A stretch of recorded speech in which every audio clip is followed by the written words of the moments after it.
Hola, este es un espacio para hablar, reflexionar y darle sentido a la maravillosa experiencia de ser docente. Soy Diana Mejía, desde la sucursal del cielo, Santiago de Cali, para el mundo.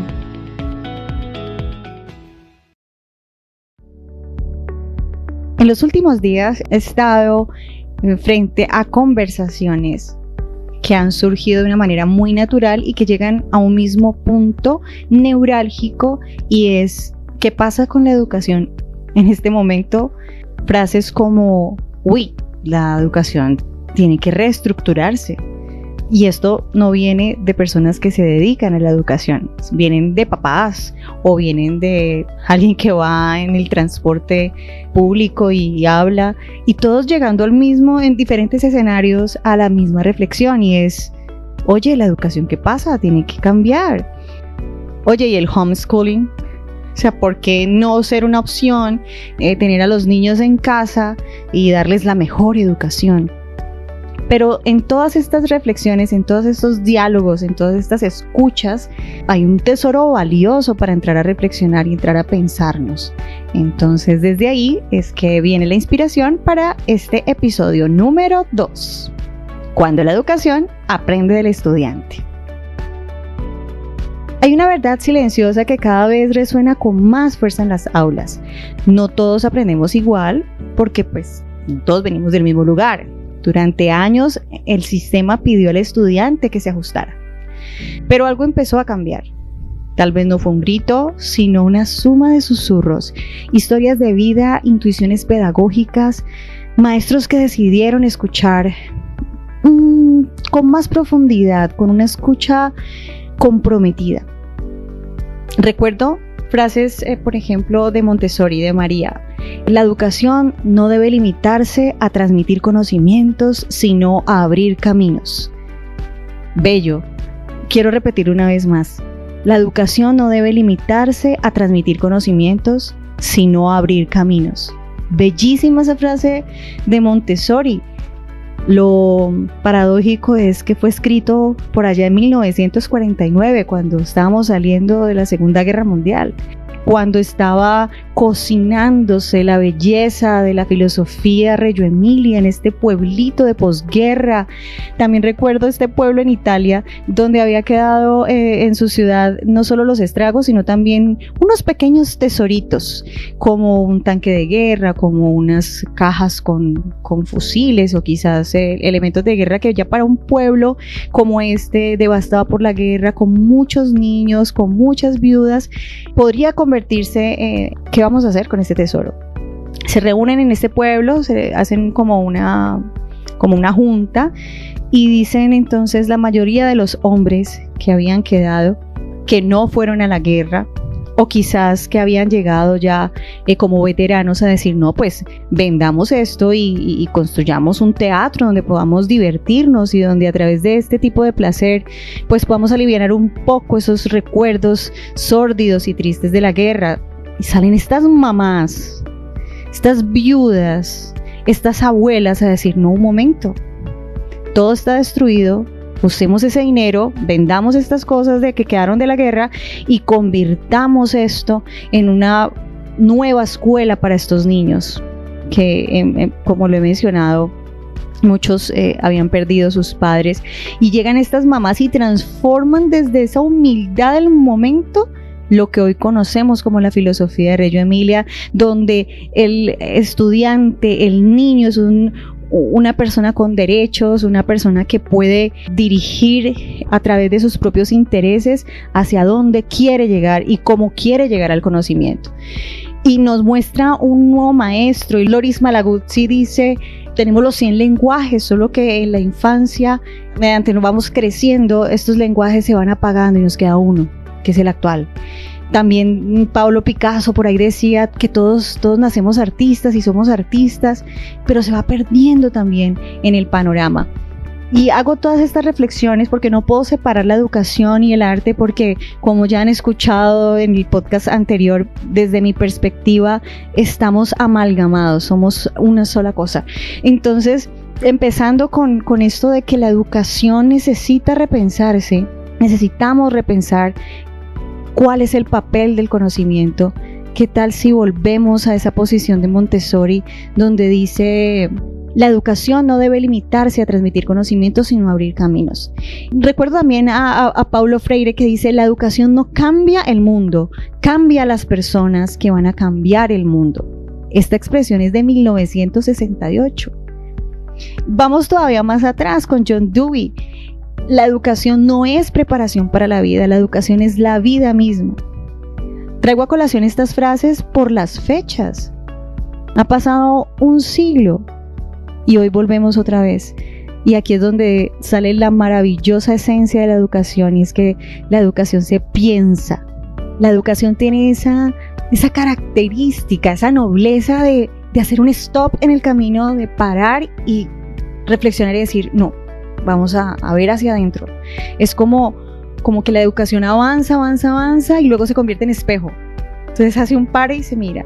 Y tal vez por eso es que justo desde el hogar es que vienen estas reflexiones, como pasó en Reggio Emilia también, porque las conversaciones que he escuchado no solamente vienen de nuestros padres, los educadores, sino también de papás, de padres de familia o de abuelos o tíos que van reflexionando, como les expliqué al principio, lo que ha pasado estos días y por qué llegamos a este podcast. Entonces, quiero que reflexionemos un poco acerca de lo que está pasando y de cómo podemos entender esta dinámica para saber cómo aportar. Nuestro primer eje, lo llamaremos, no es el conocimiento, es el camino hacia él. Aquí el conocimiento permanece, eso lo tenemos clarísimo. Es una columna firme, pero los caminos para llegar a él deben ser múltiples. No se trata de bajar el nivel, sino de elevar a la comprensión. No es simplificar, es traducir. No es ceder, es acompañar. Entonces, si la educación se piensa a sí mismo y si tenemos en cuenta esta premisa, podemos decir: ok, entonces la educación tiene que pararse en otra forma, tiene que verse de otra forma. Y es: ¿qué tal si no es el aprendiz el que busca la educación? ¿Qué tal si es la educación la que está al servicio de ese aprendiz? Entonces, la educación con sentido reconoce que cada estudiante tiene un ritmo, una historia, una forma de mirar el mundo. Cuando el modelo se flexibiliza sin perder esa estructura, ocurre algo casi milagroso. El aprendizaje deja de ser obligación y empieza a ser apropiación. Aquí es algo importantísimo que no podemos perder de vista como actores, como productores y como seres, y es que la educación no se puede separar del estudiante y el estudiante no se puede separar de la educación. ¿Por qué? Somos seres sociales.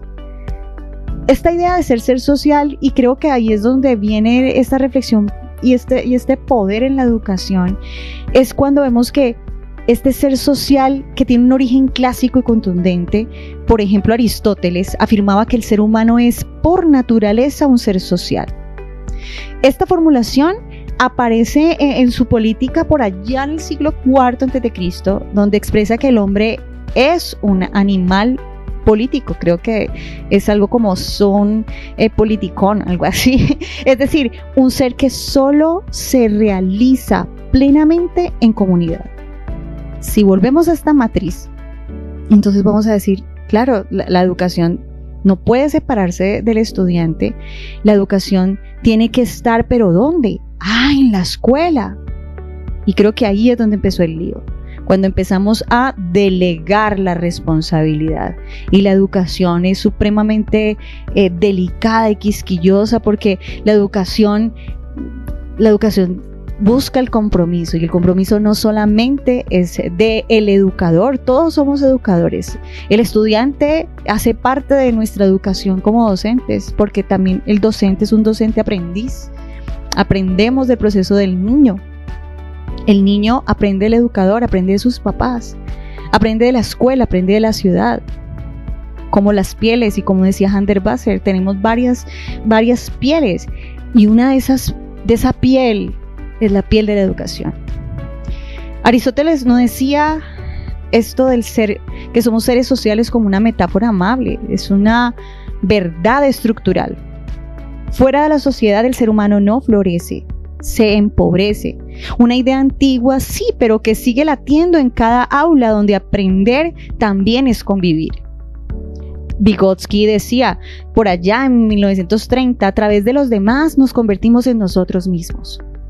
Aunque no es actual en sentido estricto, este pensamiento está vigente hoy en día en nuestras aulas. Vygotsky comprendió algo esencial: el aprendizaje no es un acto solitario, sino un tejido vivo de interacciones, de lenguaje, de cultura. Ken Robinson escribió por allá en el 2010 que el aprendizaje ocurre en comunidad. No podemos aprender aislados. No aprendemos solos, nos construimos en relación, porque educar en el fondo sigue siendo un acto profundamente humano y compartido. Y esto nos lleva a una palabra clave en la educación, que cuando empieza a vulnerarse, empieza ese retroceso de la efectividad del diálogo y de la efectividad de la misión de la educación. Y es el vínculo. Hay un punto importantísimo que quisiera resaltar aquí, y lo traigo a memoria, es cada vez que en la escuela se reúnen los maestros y se reúne todo este equipo maravilloso a pensarse el estudiante y a pensarse en este ambiente de aprendizaje que lo abrace, que lo potencie, que lo lleve, que lo dirija, que lo nutra, es cuando la educación está renaciendo, es cuando la educación está como recibiendo unos electrochoques.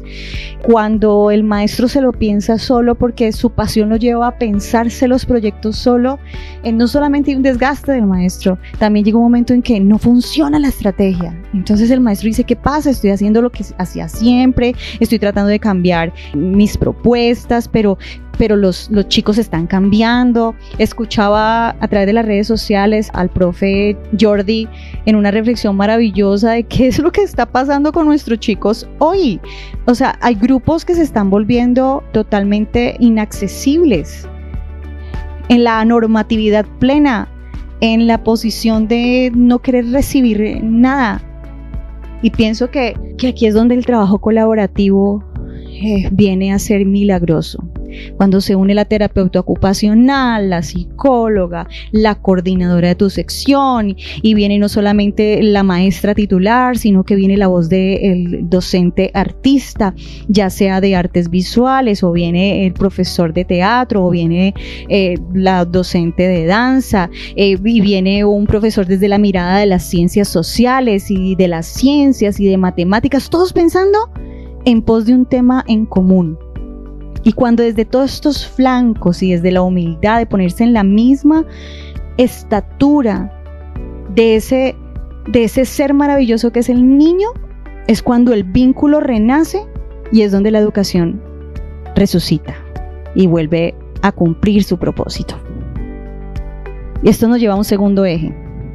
Y el segundo eje es: el maestro también está en proceso. Y esto es maravilloso, porque en la vulnerabilidad en la que nos encontramos los maestros hoy en día, donde no podemos ver un maestro que se desconecte de su vida, que se desconecte de sus emociones, de sus experiencias, y aún así los que nos dedicamos a ser docentes, a ser maestros, tenemos una pasión, una vocación con la que nacemos, que a pesar de cómo tú estés, sigues avanzando, porque para ti tu prioridad es que ese ser, ese estudiante llegue al conocimiento. Y llegue al conocimiento, y nosotros como esos mediadores, como esos puentes. Entonces, ver al otro como igual me lleva a contarles cómo fue mi proceso rápidamente de ver la docencia en arte.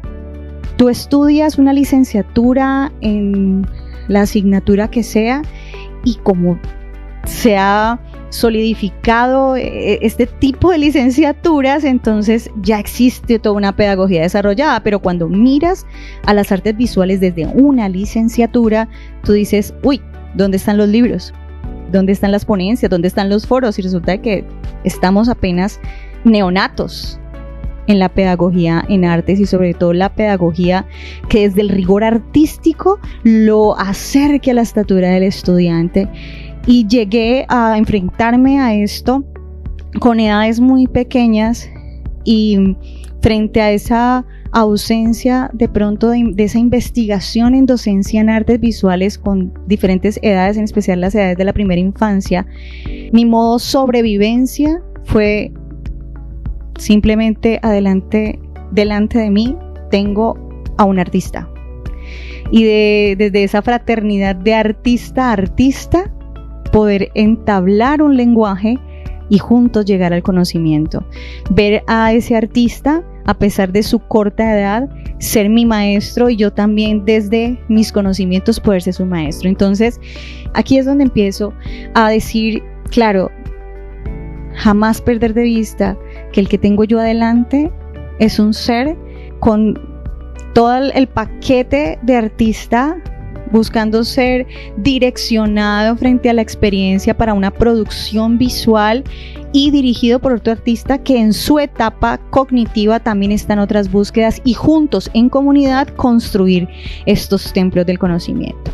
Aquí hay una verdad hermosa y a veces incómoda. Los docentes también están siendo formados mientras enseñamos y no perderlo de vista. Como seres sociales, como seres que establamos un vínculo y que ese vínculo es poderoso, creo que ese segundo eje se cumple. Cada maestro llega al aula con su propia biografía. Llegamos con heridas, hallazgos, con preguntas no resueltas, con desafíos, con inseguridades, y es precisamente ahí donde nace nuestra manera de enseñar, y eso es lo bello de la educación, que la educación tiene la piel del maestro, tiene la piel de la comunidad donde está, es la piel de ese entreno social, que es donde nos vamos a desenvolver. Hoy vemos docentes, hoy vemos colegas que diseñan experiencias preciosas en lugar de repetir contenidos. Se está entablando esa cultura de no repetir estrategias pasadas, sino decir, listo, la sociedad está cambiando, estos chicos vienen activadísimos, entonces listo, dentro de nuestro paquete está en tener la disposición de diseñar diferentes tipos de experiencias, de ambientes de aprendizaje, de rincones, de centros de aprendizaje, pero también integramos lo emocional con lo académico, porque somos seres integrales, somos seres holísticos.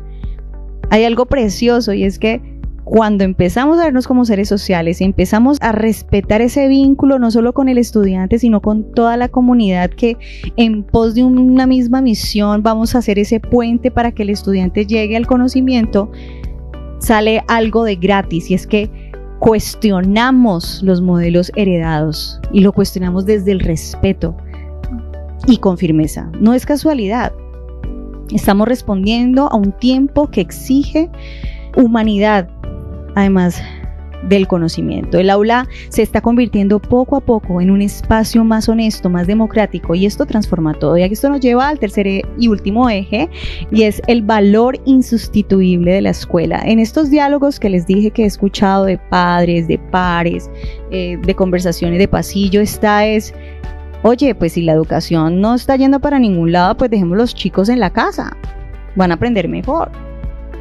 Y empiezan a buscar en esto como todas las posibilidades que suenan como coherentes, y un momento, tampoco caigamos allí. Sí, no tengo nada con el homeschooling, maravilloso que puedas dedicar tu tiempo a ser el maestro de tu tesoro, pero la escuela te da un regalo de la vida, y es el regalo de yo poder estar en convivencia con otros seres que, teniendo otras historias de vida, pueden aportarme y pueden enseñarme a cada día a ser mejor persona, respetando al otro, aprendiendo del otro, y yo también dándole de mis conocimientos. En medio de las nuevas rutas educativas conviene afirmar algo sin titubeos: la escuela no es un residuo del pasado, es una institución profundamente humana que, cuando se honra bien, sigue siendo necesaria. Hay un aprendizaje que no cabe en los libros, en las plataformas, en podcast, ni siquiera en la más amorosa de las casas, y es el encuentro con el otro. Podríamos decir que pues te encuentras con tu papá o la mamá o la cuidadora. Recordemos lo que dijo Vygotsky: a través de los demás nos convertimos en nosotros mismos. Qué poderoso, lo voy a volver a repetir. A través de los demás nos convertimos en nosotros mismos. Y eso lo dijo en 1930. Estaba naciendo mi abuela. La escuela, en su esencia más noble, es un laboratorio vivo donde nuestros niños y niñas no solo aprenden contenidos, aprenden a ser entre otros. Y esto no es menor. Allí se ensayan, a veces torpemente, pero con una belleza irrepetible. Con una belleza irrepetible. La convivencia con la diferencia, el arte de esperar y de escuchar, la tensión entre ceder y sostenerse, el descubrimiento del liderazgo y nuestra preciosa empatía. Hannah Arendt lo expresó con lucidez. Por allá en 1954 decía: la educación es el punto en el que decidimos si amamos lo suficiente al mundo como para asumir la responsabilidad por él. La escuela es precisamente ese primer acto de responsabilidad compartida. No solo forma individuos, forma ciudadanos del mundo. Incluso en tiempos de personalización extrema, conviene recordar lo que señalaba Philippe Mirou. Educar es introducir a un sujeto en un mundo que no ha elegido. Y ese mundo diverso, incómodo, impredecible, no puede ser completamente simulado en casa. Sí, el homeschooling puede ofrecer cuidado, ritmo propio, intimidad pedagógica. De hecho, todos deberíamos tener una parte de homeschooling como parte de nuestro paquete. Tenemos nuestros padres que deben trabajar, entonces ¿por qué no aprovechar? Aprovecharte, no ser extremista, porque cuando no contemplamos los grises viene una crisis en la sociedad, y creo que en la educación está pasando eso. Ya no se contemplan los grises y ya todo es o totalmente la valoración tonal a la ausencia de luz, a la presencia de una luz incandescente. Y no podemos seguir viéndonos desde allí. El homeschooling debería de ser parte del paquete, pero también la escuela. Cuando la escuela se piensa con rigor y con corazón, ofrece algo más vasto, ofrece el mundo. Un mundo donde no todo se adapta a uno, y justamente por eso uno crece. Hoy quiero cerrar este episodio número 2 con esta reflexión, y espero que podamos seguir hablando en torno a la educación. Hoy quise irme un poco más acerca de la educación en general, pero pues jamás podría apartar mi lenguaje desde las artes. Educar no es solo proteger la esencia del niño, sino también prepararlo para evitar la complejidad sin perderse a sí mismo. La escuela, en su forma más auténtica, es ese puente entre lo íntimo y lo colectivo, entre lo propio y lo común. Porque en ese roce cotidiano, a veces áspero, a veces luminoso, pues no solo adquieren aprendizajes, se forja el carácter, se ensancha el alma, se aprende, quizás por primera vez, a pertenecer sin dejar de ser. Para ir terminando, te pido por favor que te suscribas al podcast. Estoy a puertas de ya poder tener mi podcast también en otras plataformas. Te pido que por ahora dejes tu comentario acerca de tus reflexiones, porque como lo dice este episodio, construimos en comunidad. Estas reflexiones las hago desde el corazón, no como verdades absolutas, pero sí con la total honestidad del amor que siento por la educación y de lo que podemos como sociedad aportar a esta construcción del ser. El verdadero giro no es elegir entre adaptar al estudiante a sostener un sistema, sino recordar que educar es un acto de encuentro. Un encuentro entre lo que el mundo necesita y lo que cada ser está llamado a ser. Cuando eso ocurre, la educación deja de ser un requisito y se convierte en destino. Acabo de terminar mi experiencia con mi última exhibition, donde mis estudiantes de arte, que rondan de entre los 16 y los 18 años, culminan su bachillerato con la asignatura Artes Visuales del Diploma del Bachillerato Internacional. Y yo podría decir que con toda esta reflexión que hicimos y con lo que estamos hablando de cómo nos educamos como seres sociales y con un constructo colectivo, en que la educación es esperanza contra esperanza, con chicos que están siendo cautivados por contenidos ligeros, por información rápida que no te permita tener un pensamiento crítico, y lograr que estos estudiantes crean en el compromiso del arte, con el compromiso de la sensibilidad, y logren sacar adelante su exposición de arte, cerrar su proceso con una carpeta de indagaciones donde desde el minuto cero están dando la producción intelectual necesaria, donde están produciendo conocimiento, y verte a ti como, ya no como ese docente allá arriba, sino como parte de ese equipo que va para adelante, como tratando de subir como el Atlas, esa gran roca, y que lo podamos hacer y que podamos decir, oye, estos pelados se pensaron su proyecto y aún con otros distractores o con otras responsabilidades lograr cumplir, es realmente la esencia de este episodio número 2, y es que nos pensamos esto, nos lo pensamos como equipo, nos lo pensamos con los papás, nos lo pensamos con todo el equipo de psicología, todas las demás asignaturas, aportando desde su saber, dándole a estos artistas el ánimo para culminar con su proyecto. Muchas gracias, nos seguiremos escuchando y espero tenerles prontamente el episodio número 3. Les habló Diana Mejía desde la sucursal del Cielo, Cali, Colombia. Bye.